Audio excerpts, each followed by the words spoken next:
লাখ লাখ মানুষের সমাগম, অথচ পিনপতন নীরবতা। বিশাল জনসমুদ্র, অথচ নেই কোনো কোলাহল। দর্শক, বলছিলাম চরমনাইয়ের মাহফিলের কথা। সাধারণ জনসভা কিংবা মাহফিলগুলোতে যেখানে হট্টগোল আর বিশৃঙ্খলা নিত্য নৈমিত্তিক ব্যাপার, সেখানে এই ঐতিহাসিক চরমনাই ময়দানে দেখা যায় এক ব্যতিক্রমী চিত্র।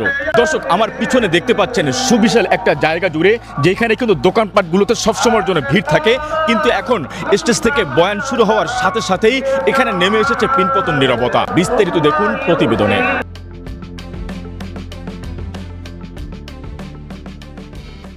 মাঠের এক প্রান্ত থেকে অন্য প্রান্ত, মুসল্লিতে তখন কানায় কানায় পূর্ণ। কিন্তু আশ্চর্যের বিষয় হলো, মাইকে বয়ান শুরু হওয়ার সাথে সাথেই স্তব্ধ হয়ে যায় সব কর্মতৎপরতা। যে যেখানে ছিলেন সে সেখানেই বসে পড়েন।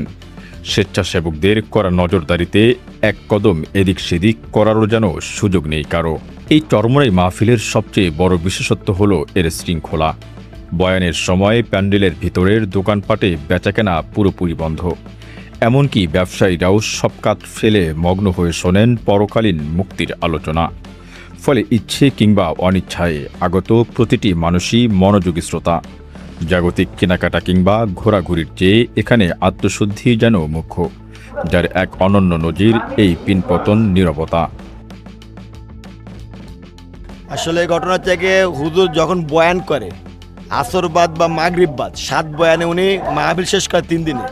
ওই বয়ানের সময় রাস্তাঘাট বন্ধ করে রাখে, চলাচল করার নিষেধ থাকে এবং দোকানে কেনা বেচা বন্ধ থাকে। না, এটা অসুবিধা হয় না, কারণ ওনারা তো যারা আসে তারা তো আল্লাহর বান্দা হিসেবে, ওনার ভক্ত হিসেবে আসে। যেহেতু ওনার আদেশ যদি না মানে, তাহলে তো হাজার হাজার টাকা খরচ করে জায়গায় আসবে না। আসসালামু আলাইকুম। ওয়ালাইকুম আসসালাম ওয়া রাহমাতুল্লাহ। এত সুন্দর সাজানো গোছানো দোকান, আপনার কিন্তু কোনো লোকজন নেই, বেচা কেনা নেই। আপনি যেন তন্ময় হয়ে কিছু একটা শুনছিলেন, কি শুনছিলেন? আসলে এখন ওই চরমনাইয়ের পীর সাহেব হুজুর বয়ান করতেছে। আর এখানের একটা উসুল হলো, যখন পীর সাহেব হুজুরের বয়ান শুরু হয় তখন সব কিছু নিস্তব্ধ, বেচা কেনা, লেনদেন, চলাফেরা সব কিছু অফ হয়ে যায়। কেননা পীর সাহেব হুজুরের বয়ানের প্রতি মানুষ মনোযোগী হয়। এটা ব্যবসার ক্ষেত্রেও যারা ব্যবসা করতে এসেছে তারাও এটা জানে, এবং হুজুরের আলোচনায় সবাই মুগ্ধ হয়। গোছানো পরিপাটি একটি দোকান, অথচ আপনার দোকানে কোনো কাস্টমার নেই। আপনি তন্ময় হয়ে কি যেন শুনছিলেন, আসলে কি শুনছিলেন আর আপনার বেচা কেনা নেই কেন? এখন আমাদের আবির সাহেব বয়ান করতেছে, এই কারণে আপনার মুখে মার্কেটে সব খালি। এখন সবাই বয়ানের দিকে মগ্ন আছে, সবাই আমরা বয়ান শুনতেছি।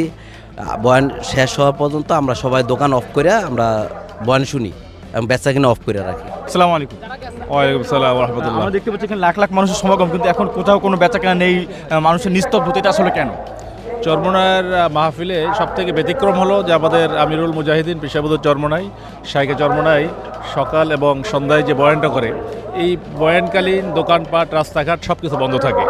কারণ মানুষ দূর দূরান্ত থেকে কষ্ট স্বীকার করে আসে, কিন্তু অনেক জায়গায় দেখা যায় যে বয়ান শোনার পরিবেশটা খুব কম দেখা যায়। কিন্তু এখানে আমাদের শায়েখদের বয়ান যাতে উপযুক্ত পরিবেশে শুনতে পারে, এজন্য স্বেচ্ছাসেবক কঠোর নিরাপত্তা বলার মধ্যে রাখে, যাতে কোনো ধরনের বিশৃঙ্খলা বা দোকানপাট খোলা না থাকে, মাহফিলের পরিবেশ যাতে বিঘ্নিত না হয়।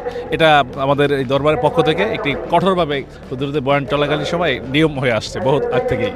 লাখ লাখ মানুষকে আসলে নিয়ন্ত্রণ করা সম্ভব হচ্ছে কি? হ্যাঁ, আলহামদুলিল্লাহ। আমাদের 4টা মাঠই সর্বসময়ই আমাদের সুশৃঙ্খল যে স্বেচ্ছাসেবক বাহিনী রয়েছে, এই বাহিনী তাদের চৌকস নিরাপত্তার বলয়ের মধ্য দিয়ে তাদের এমনভাবে নিরাপত্তা করে, যেটা দেখা যায় প্রশাসনও যেটা সম্ভব হয় না, সেটা আমাদের স্বেচ্ছাসেবক সেটা করে আসছে। জি, ধন্যবাদ আপনার। শুকরিয়া। কোলাহলমুক্ত এই আধ্যাত্মিক শৃঙ্খলাই চরমনাইকে আলাদা করেছে অন্যান্য সব আয়োজন থেকে। 4 এপ্রিল আখেরি মোনাজাত পর্যন্ত কীর্তনখোলার তীরে বজায় ছিল এমনই এক মোহনীয় পরিবেশ। Hussain Mohammad Arman, press point.